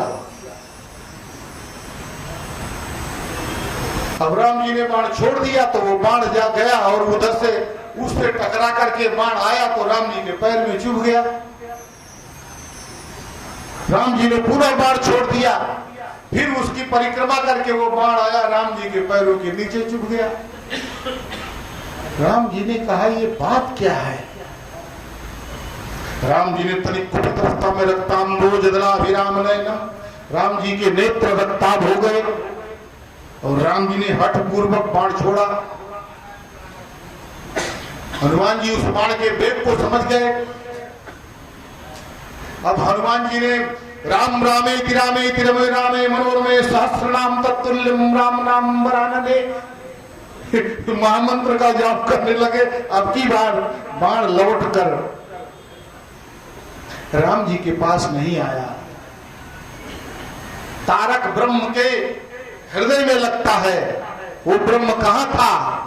हनुमान जी के वक्षस्थल में विराजमान थे। अब की बाण हनुमान जी को लगता है। हनुमान जी का कुछ होता नहीं, लेकिन वक्षस्थल से रक्त की धारा निकलती है और गाड़ी से से निकलता है। राम जी देखते हैं ये शत्रु तो खड़ा दिखाई देता है, ये रक्त की धारा कहां से आ रही है। राम जी शस्त्र रोक लेते हैं, पुनः वहां जाकर देखते हैं तो पीछे हनुमान जी खड़े हैं और हनुमान जी के हृदय से धारा निकल रही है। राम जी हृदय से लगा लेते हैं, बोले मार तो इसको रहा हूं, बोले ये राम राम कर रहा है। आप तो बोले मेरे पास आकर के ये मेरे चरण में बाण चुभ रहे थे। बोले लेकिन अब आप कुपित हो गए हैं और कुपित होकर जब आपने बाण छोड़ा तो राम नाम के प्रभाव पर बाण लगेगा ये, क्योंकि राम जी को ही ये बाण लगेगा और राम जी को ये बाण लगेगा तो राम जी कहाँ है। प्रभु संसार कहता है कि आप मेरे हृदय में हैं और झूठ नहीं बोल रहा हूं, वक्षस्थल फाड़ कर मैंने जगत को दिखाया है। मेरा परमेश्वर मेरे हृदय में विराजमान है, तो बाण भी तो मेरे परमेश्वर का है तो उसको ही लगेगा। राम जी ने कहा अब बाण तो चल गया और मेरे सर्वश्रेष्ठ भक्त के हृदय में लग गया तो मेरे शत्रु का नाश हो गया। नारद जी प्रकट हुए, बोले ये राम जी और हनुमान जी अपना मुकदमा खुद देखेंगे, खुद समझेंगे, तू बता बेटा। राम नाम का प्रभाव पता चला कि कोई कहानी थोड़ी देर और चलने दो। चरणों में गिर पड़ा, बोला प्रभु यही बात पहले समझ लिया होता तो प्राणों पे न बनती। बोले बेटा सत्य कहते हैं कि राम जी से बड़ा राम जी का नाम है, तो इस राम नाम के प्रभाव से जगत का कल्याण होता है। इसी राम नाम को अपने रामचरितमानस कृति में धारण करके बाबा तुलसी मस्तक पर और पूरे भारत में भ्रमण करके अयोध्या में जाकर इसे प्रतिष्ठित कर दिए और अब मानस में प्रवेश करते हैं। आज प्रथम दिवस है तो मानस का महात्म करने की व्यवस्था बनी है। तो सबसे पहले गोस्वामी जी ने मानस में वंदना की है।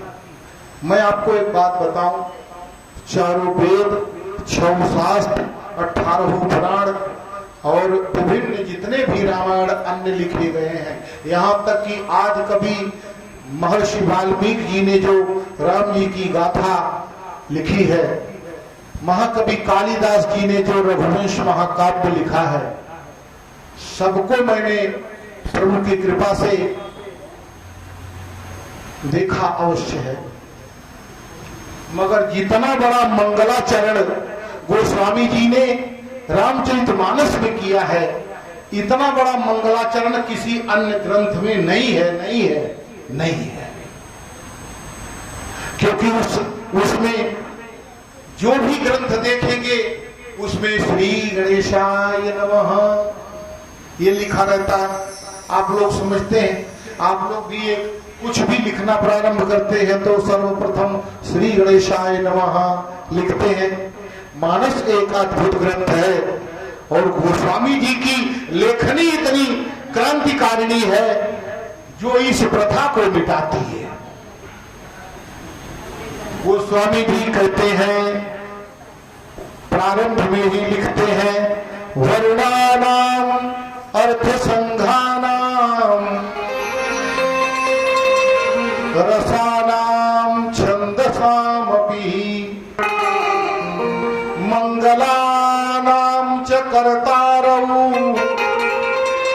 वंदे वाणी विनायकौ।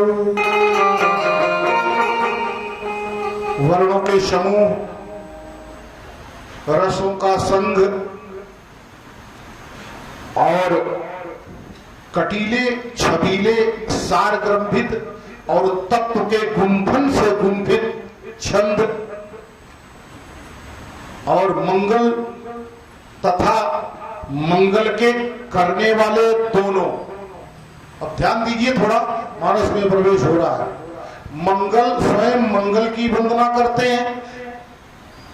पहले तो वर्णों की व्यवस्था अर्थात इन अक्षरों की वंदना करते हैं, फिर रसों की वंदना करते हैं, रस के समूहों की वंदना करते हैं, फिर छंदों की वंदना करते हैं और फिर मंगल की वंदना करते हैं और मंगल करने वाली दोनों विभूतियों की वंदना करते हुए लिखते हैं वंदे वाणी विनायक।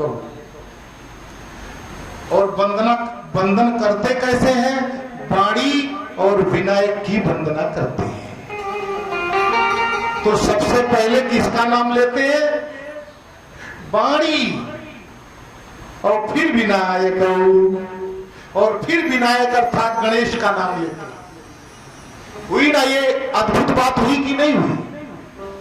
श्री गणेश की वंदना प्रथम होती है, मगर गोस्वामी जी पहले वाणी अर्थात सरस्वती की वंदना करते हैं और फिर गणेश जी का नाम लेते हैं।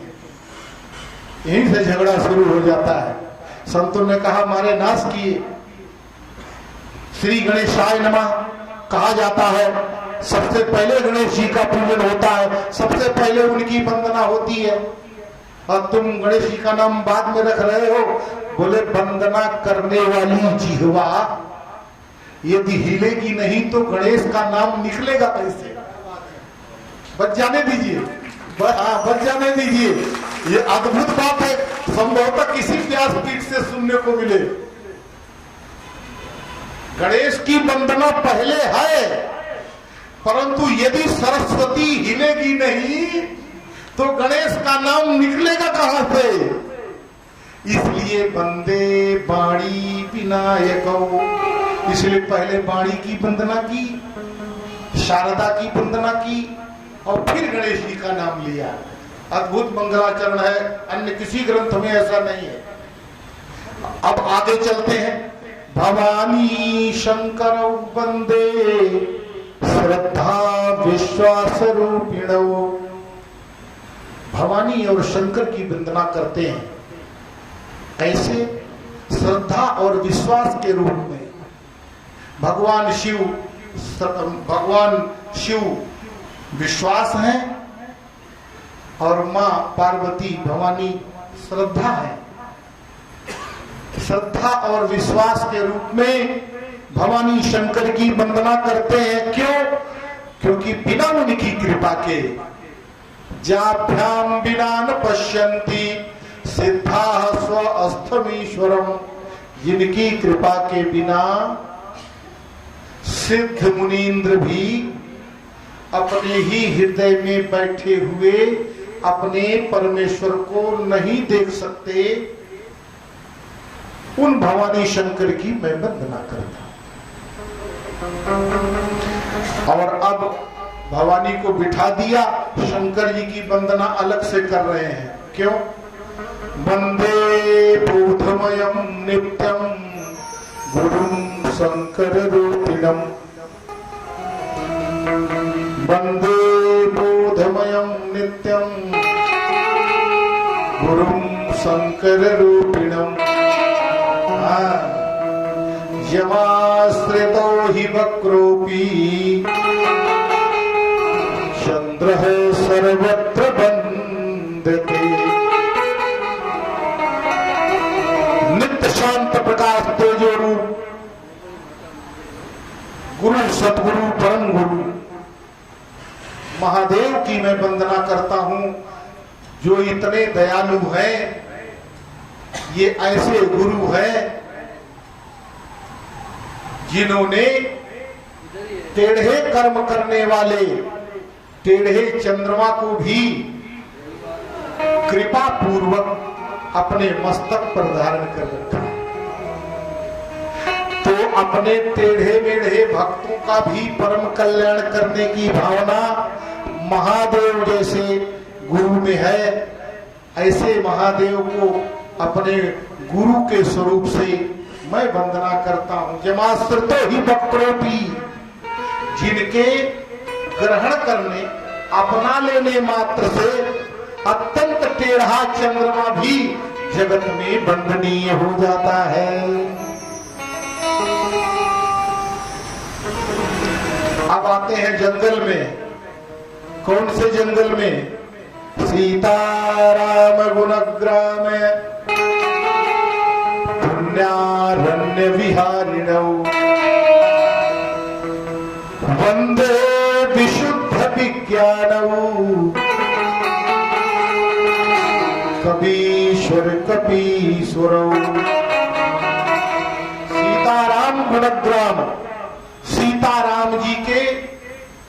गुण रूपी ग्रामों से भरा हुआ वो विशाल विपिन कानन की मैं वंदना करता हूं। और उस कानन में जहां सीताराम जी के गुण प्रवाहित हो रहे हैं, ऐसे विशाल वन में राम जी के गुणों को एकत्र करने की क्षमता और उन गुणों से जगत का कल्याण करने की क्षमता रखने वाले दोनों की मैं वंदना करता हूं। वो दोनों कौन? कबीश्वर कपीश्वर। ये क्षमता किसमें है जिसकी वंदना कर रहे हैं गोस्वामी जी? एक तो कपीश्वर और दूसरे कपीश्वर, अर्थात महाकवि वाल्मीकि और बजरंगी हनुमान जी की वंदना करते हैं। कबीश्वर है वाल्मीकि और कपीश्वर है हनुमान जी। यहाँ आकर वाल्मीकि भगवान की और हनुमान जी की वंदना करते। सीताराम गुणग्राम पुण्यारण्य विहारिणौ वंदे विशुद्ध विज्ञानौ कपीश्वर कपीश्वरौ। हम यहाँ वाल्मीकि की वंदना करते हैं और फिर आगे हनुमान जी की वंदना करते हैं और अब सीता जी की वंदना करते हैं परम्बा भवानी जगदम्बा के स्वरूप से। उद्भव स्थिति संहारकारिणी क्लेशहारिणी सर्वश्रेयस्करीं सीतां नतोऽहं राम वल्लभाम्।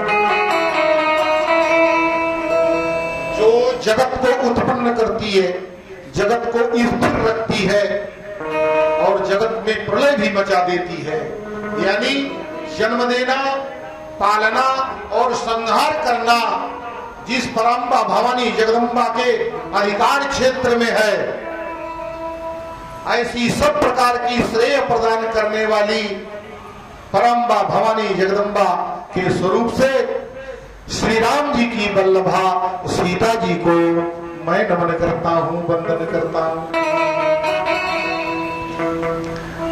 इस प्रकार गोस्वामी जी ने अपनी वंदना का पुट चलाया और वंदना करते करते अंत में उन्होंने कहा 77 वर्ष की मेरी परिपक्व अवस्था है और इस अवस्था में 3 बार समूचे भारत का आसेतु हिमालय भ्रमण करके मैंने इस मानस की रचना की है, पर इसका नाम नहीं लिखा था। नाम तो मेरे महादेव ने बताया कि इसका नाम मेरे हृदय में है, तो क्या? रामचरितमानस।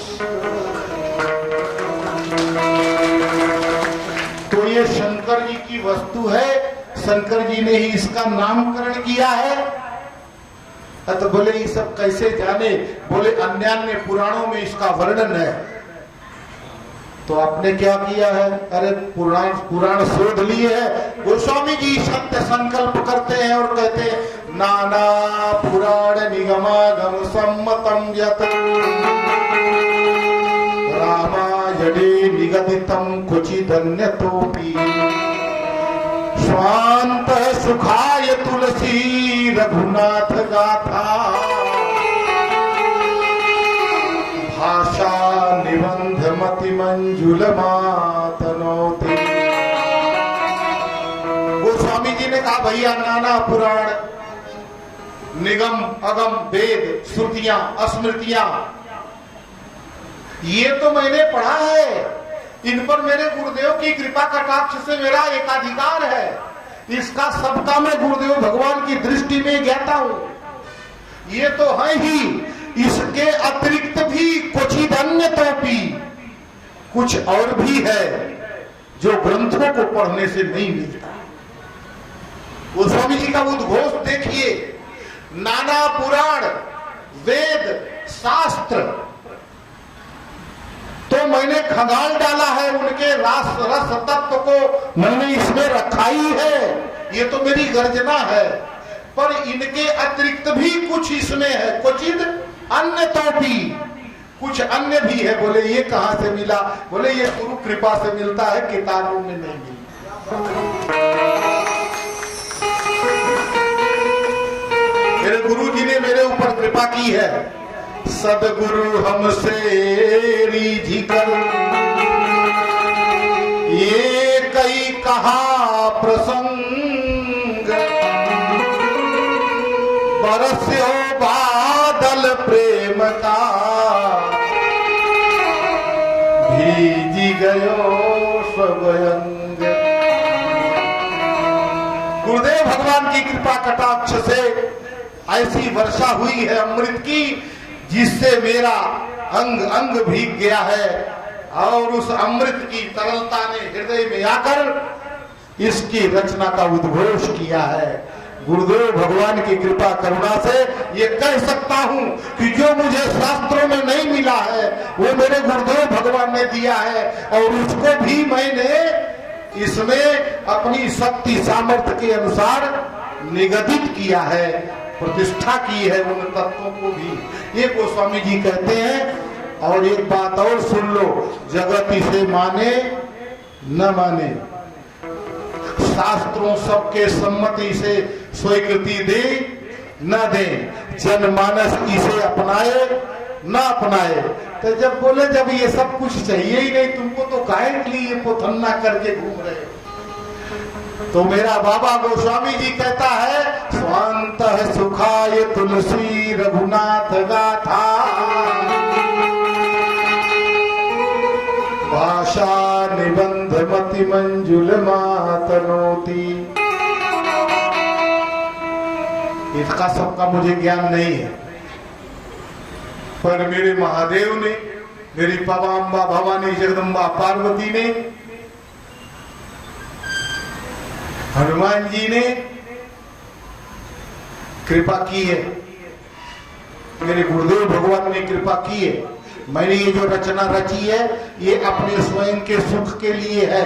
हाँ, यदि जगत का कल्याण होता हो तो जगत इसे धारण कर ले अथवा न अपनाए, पर मेरा तो इसमें कल्याण है।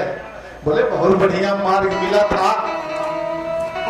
कैसे मिला? ये गोस्वामी जी कहते हैं एक भूत ने दिया। बोले अभी तो गुरुदेव भगवान कह रहे थे, अब एक भूत का नाम ले रहे हो। हाँ, बोले उस भूत ने मेरा तो परम कल्याण कर दिया। बोले गुरुदेव भगवान की कृपा से ही किया है उसने, पर भूत मेरे कल्याण का निमित्त बना जरूर है। भूत ना होता तो संभवतः मैं यहां तक न पहुंचता। बोले वो कैसे भैया, वो भी बता दो। तो गोस्वामी जी कहते हैं, जब मैं जंगल में शौच को जाता था तो कमंडल में जो पानी बच जाता था एक बबूल की पेड़ की जड़ में फेंक देता था। और ऐसा बरसों तक हुआ। तो एक दिन जैसे ही जल मैंने फेंका वैसे ही एक बहुत बड़ा प्रेत मेरे सामने खड़ा हो गया। और उसने कहा, तुलसीदास मैं तेरे ऊपर बहुत प्रसन्न हूं, क्या करूं? अरे बोले गुरुदेव भगवान मेरे ऊपर कृपा नहीं करेंगे तो तेरे प्रेत की कृपा करने से मेरा कल्याण होगा। बोले बोल क्या करूं तेरे लिए, तूने मुझे बहुत जल पिलाया, सच में मैं तेरे ऊपर प्रसन्न हूं। तुलसीदास क्या चाहता है? बोला तेरे अंदर सामर्थ है। बोले हाँ, तू क्या चाहता है बोल। तो बोले राम जी का दर्शन कराएगा। बोले नहीं, ये तो नहीं कर सकता। हाँ, ये काम कर सकता, हनुमान जी का दर्शन करा सकता। तो बोले हनुमान जी कहाँ रहते हैं तेरे को पता है? बोले पता होता नहीं भैया, पता रखना पड़ता है। बोले तुम क्यों पता रखते हो? बोले इसलिए रखना पड़ता है कि कहाँ है वहां नहीं रहना है हमें, और जहां आ रहे हैं वहां से भाग जाना है हमें, इसलिए हम उनका पता रखते हैं। क्या? और उसका उल्लेख किया गोस्वामी जी ने अपनी कृति में। हनुमान चालीसा में कहते हैं कि भूत पिशाच निकट नहीं आवे, भूत पिशाच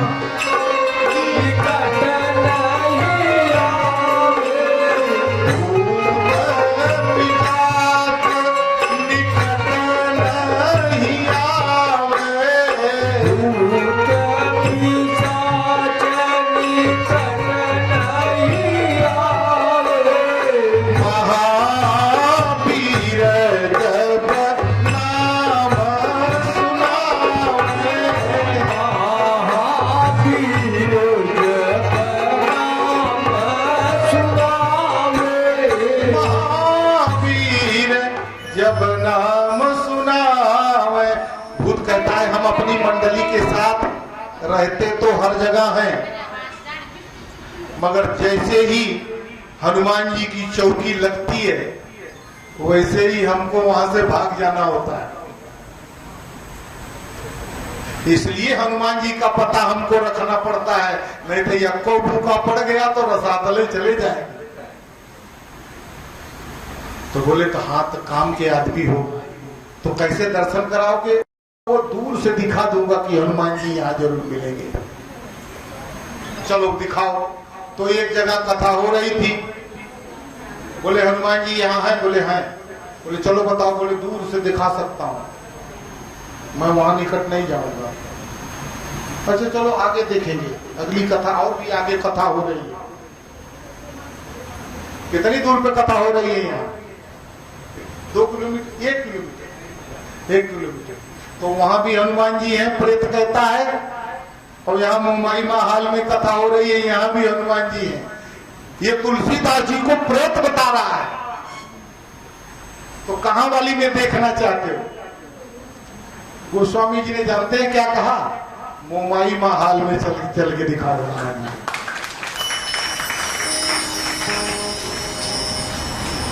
अरे मुद मंगल में संत समाजू जो जग जंगम तीर्थ राजू, ये चलते फिरते प्रयागराज हैं और वहां के पड़े हनुमान यही हैं।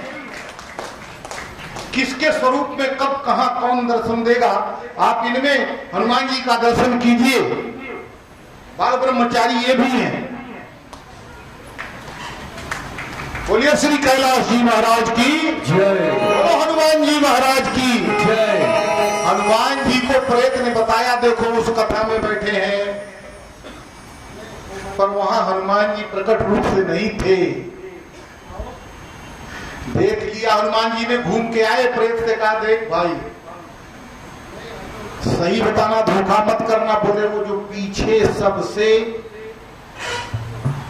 एक कोढ़ी बैठा है ऊंचे पत्थर पे सबसे अलग, मान लो मेरा विश्वास करो वो हनुमान जी ही है। बोले तुमको कैसे मालूम? बोले इसलिए मालूम है कि वहां चले जाएंगे तो एक मौका पाएंगे, हमारे प्राणों का भय है इसलिए हमको मालूम। बोले पक्का? बोले पक्का। तो कैसे मैं हनुमान जी कैसे देखूंगा? बोले बस कथा खत्म होने के बाद इस कोढ़ी का चरण मत छोड़ना। ये लाख कहे कि भैया मुझे छोड़ दो, जाने दो, तुम इनका चरण मत छोड़ना, तुम्हारा कल्याण हो जाएगा। कथा समाप्त हो गई, सारे लोग प्रसाद लेकर चले गए और वो स्वामी जी उस कोढ़ी को जब वो चलने लगा तो उसका पैर पकड़ लिया और कहा कि हे भगवान, मैं आपके लिए ही बैठा हूं, आप अपने चरण से मुझे हटाइए मत, मेरा उद्धार कीजिए। हे पवन पुत्र, मैं आपका शिष्य होने लायक नहीं हूं, पर मैं आर्त हूं और आर्त की रक्षा करिए। मेरा जीवन ही मेरे लिए संकट हो गया है। हे संकट मोचन, मेरे भव सागर रूपी इस संकट का विनाश कीजिए प्रभु, क्योंकि आप संकट मोचन हैं, संकट मोचक हैं। आप मेरी रक्षा करें हनुमान, हे अंजनी तनय मेरी रक्षा करें। अरे बोला मैं कोढ़ी, मेरी दशा देख, मुझे हनुमान बना रहा, कल थोड़ी देर में बोलेगा राम, फिर शंकर जी बोलेगा। काहे के लिए ऐसा कर रहा है? अभी लोग जुट के मुझे मारने लगेंगे। मैं साधारण एक अस्वस्थ रोगी हूं, मेरी जान छोड़, मुझे जाने दे। तू भी ब्राह्मण होके मुझे जानता है मैं कौन हूं, मेरा पैर पड़ रहा है। अरे हनुमान जी को तो, उस कोढ़ी को तो और जकड़ कर गोस्वामी जी ने पकड़ लिया और बोले अब संसार छूटे तो छूटे, पर ये चरण नहीं छूटेगा। प्राण जाए तो जाए, पर ये चरण नहीं छोड़ूंगा। बोले गोस्वामी तुलसीदास जी की जय, भक्तवत्सल हनुमान जी महाराज की जय। तब हनुमान जी ने जो है अपना स्वरूप दिखाया और गोस्वामी जी को उठाकर गले नहीं लगाया। आपने चित्र देखा होगा, जैसे राम जी को हनुमान जी लंका के समर में रथ विहीन देखकर अभयदान, जैसे अभय मुद्रा में कहते हैं हे परमेश्वर, रावण के पास स्वर्ण से सुसज्जित रथ होगा तो होगा, पर ये मेरे दोनों कर आपके दिव्य रथ हैं। हे प्रभु, धरती रसातल को जाए तो जाए, पर मेरे हाथ रूपी आपके रथ इस रण को छोड़कर नहीं भागेंगे।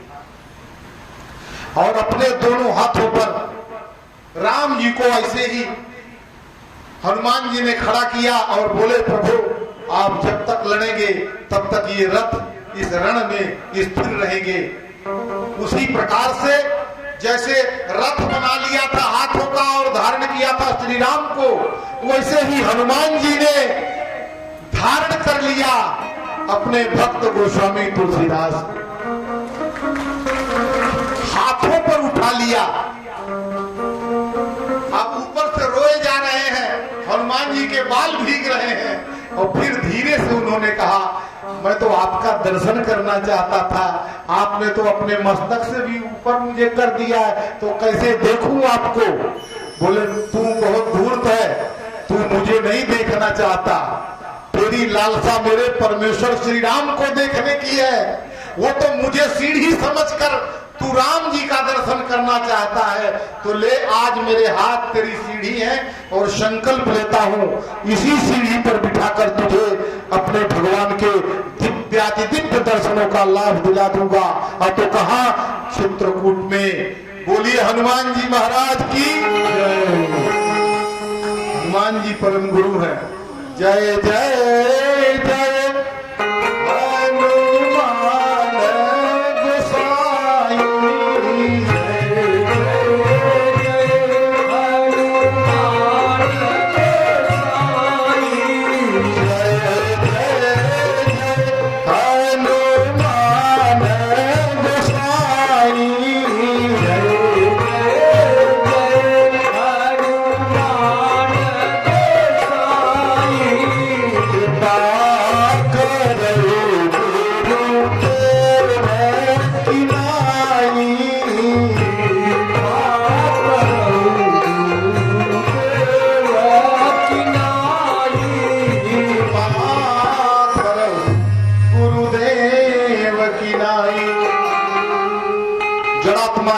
चंद्रमा को जिस भांति भगवान शंकर ने अपनाकर अपने मस्तक पर धारण करके जगत के लिए पूजनीय वंदनीय बना दिया, उसी प्रकार गोस्वामी जी को मेरे बाबा हनुमान जी महाराज ने अपने हाथों से उठाकर गोस्वामी जी को एक जंगल का विरवा जो हवा के थपेने से झुकता मुरझाता है, उसको किसको गोस्वामी जी को साधारण पौधे से तुलसी बना दिया।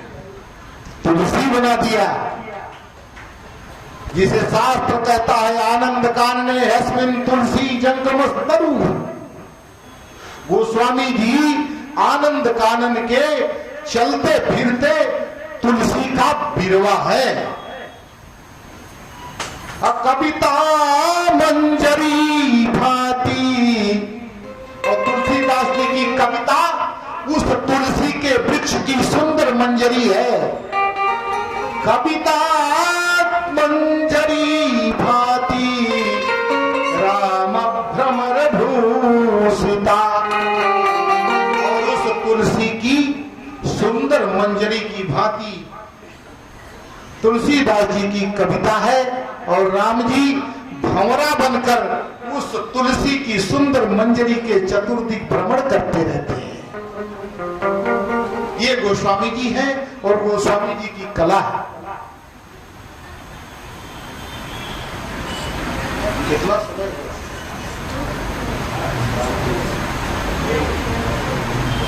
ठीक है।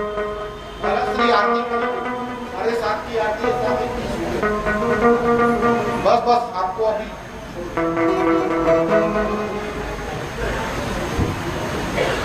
और इस प्रकार गोस्वामी जी की ये रचना हमारे आपके कल्याण के लिए हमारे आपके पास हो गई।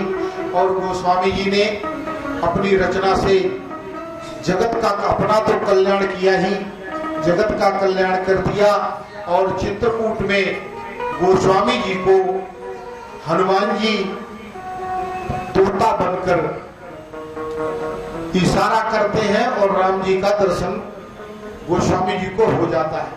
और ये गोस्वामी जी की उसी कृत्य को लेकर हम और आप आज मंगलाचरण में उस रामायण के महात्म्य की कथा सुन रहे हैं। और अब गोस्वामी जी ने सबकी वंदना करने के बाद एक विशिष्ट वंदना की है। गोस्वामी जी ने अयोध्या धाम की वंदना की, चारों भाइयों की वंदना की, माताओं की वंदना की, अयोध्या वासियों की वंदना की, मां सरजू की वंदना की, संतों की वंदना की। प्रत्येक एक एक जो भी उस पुनीत सरजू तट पर जो ऋषि मंडल ऋषियों के आश्रम हैं उनकी सबकी वंदना की। आदि कवि वाल्मीकि जी की वंदना की, नारद जी की वंदना की, समूचे विश्व की वंदना की, संतों की वंदना की, सज्जनों की वंदना की और दुष्टों की भी वंदना की, खलों की भी वंदना की कि भाई जो दुष्ट प्रवृत्ति के लोग हैं उनकी भी मैं वंदना करता हूं। किसी को छोड़ा नहीं, लेकिन इतना अवश्य कहा कि सबकी वंदना मैंने इसलिए किया है कि मेरे विषय में कोई कुछ बोले नहीं। मेरा ये ग्रंथ यदि उसके समझ आती है, उसको अच्छा लगता है तो स्वीकार करे और नहीं तो ऐसे ही रहने दे, क्योंकि इसके एक एक अक्षर रामायण 100 करोड़ रामायण है। कितना है आज की डेट में? 100 करोड़ रामायण है। चरितम रघुनाथस्य शतकोटि सविस्तर। और उन सभी रामायण की एक एक पंक्ति तो छोड़ दीजिए, रामायण का एक अक्षर, एक अक्षरम पुंसम महापातक नाशनम, एक एक अक्षर भी यदि श्रद्धा से धारण कर लिया जाए तो आपके महापातक का नाश करके और आपको आपके परम पद पर प्रतिष्ठित करने के लिए सदा सर्वदा समर्थ है। स्वामी जी कहते हैं मानस को मत याद करो, मत पूरा पढ़ो। सतपंच चौपाई मनोहर जानी जो नर धर। सतपंच चौपाई मनोहर जानी जो नर धर। विद्या पंच जनित विकार श्री रघुबर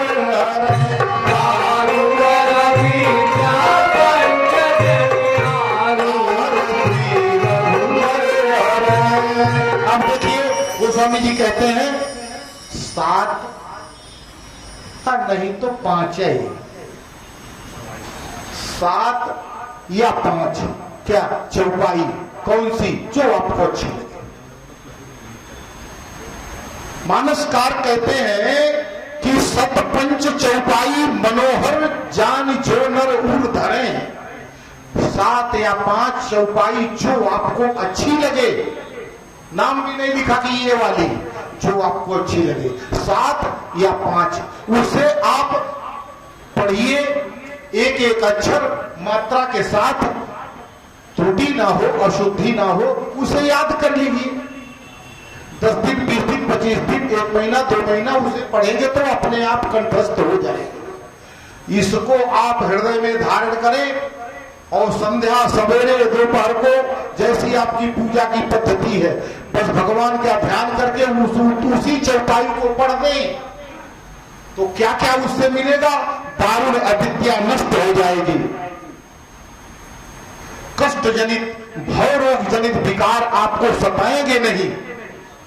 और यदि बढ़िया से आचरण संभाल के इसे जीवन भर पढ़ ले गए तो गोस्वामी जी शपथ लेते हैं कि मेरे भगवान के श्रीमुख से ये वचन है, मैं उसको उसकी परम गति प्रदान कर दूंगा। ये है मानस। आज प्रथम दिवस था, मानस की चर्चा, मानस का महात्म करना आवश्यक है। विषय वस्तु में प्रवेश करने से हठाग्रह होता है, इसलिए हमने भी नहीं किया है।